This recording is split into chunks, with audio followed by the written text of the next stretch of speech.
মৰমৰ ছাত্ৰ-ছাত্ৰীসকল আমাৰ আজি ভিডিঅ'লে তোমালোকক স্বাগতম জনাইছো। আজি আমি ক্লাছ 3 ইংলিছৰ লেসন নম্বৰ 1 ক্লাউডছ নামৰ কবিতাটোৰ এক্টিভিটি 32 পয়েম অফ অপজিটছ নামৰ কবিতাটি পঢ়িম। তোমালোকে মনোযোগেৰে চাই যাবা। চোৱা 32 sing and enjoy the poem. কবিতাটি গোৱা আৰু আনন্দ লোৱা। পয়েম অফ অপজিটছ মানে বিপৰীতৰ কবিতা। মানে এই কবিতাটিত আমাক এই শব্দবোৰৰ বিপৰীত শব্দ শিকোৱা হৈছে হয়নে? এতিয়া চোৱা প্ৰথমতে আমি এবাৰ পঢ়ি যাম, তাৰ পিছত আমি অসমীয়াত ভাঙনি কৰিম। Poem of অপজিটছ।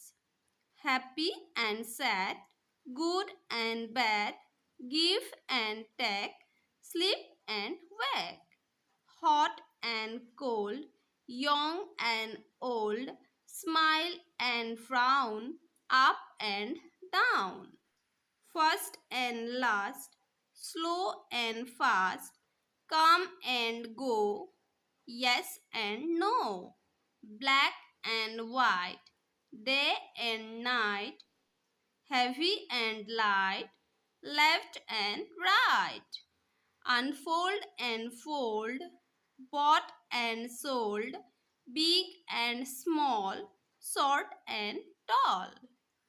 এতিয়া আমি অসমীয়াত ভাঙনি কৰিম। চোৱা পয়েম অফ অপজিটছ মানে বিপৰীতৰ কবিতা। Happy and sad. হ্যাপি মানে সুখী, এণ্ড মানে আৰু, স্যাড মানে দুখী হয়নে? সুখী আৰু দুখী। Good and bed. গুড মানে ভাল আৰু বেড মানে বেয়া, ভাল আৰু বেয়া। Give and tech. গিভ মানে দিয়া আৰু টেক মানে লোৱা, দিয়া আৰু লোৱা।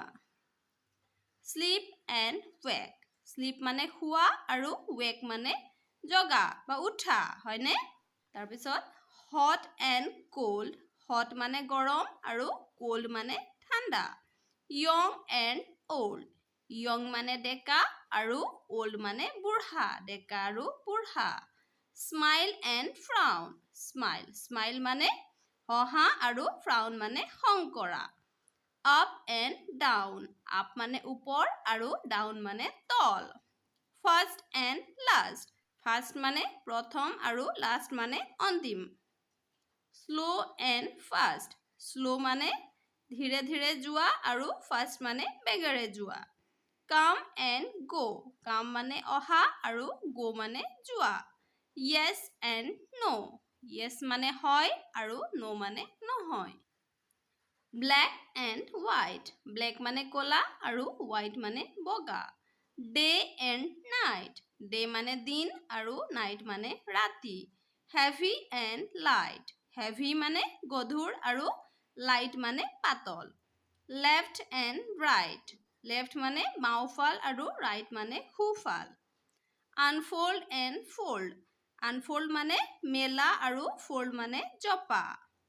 বট এণ্ড চ'ল্ড। বট মানে কিনা আৰু চ'ল্ড মানে বিক্ৰী কৰা। Big and small. বিগ মানে ডাঙৰ আৰু স্মল মানে সৰু। Short and ton. শ্বৰ্ট মানে চুটি আৰু টল মানে ওখ।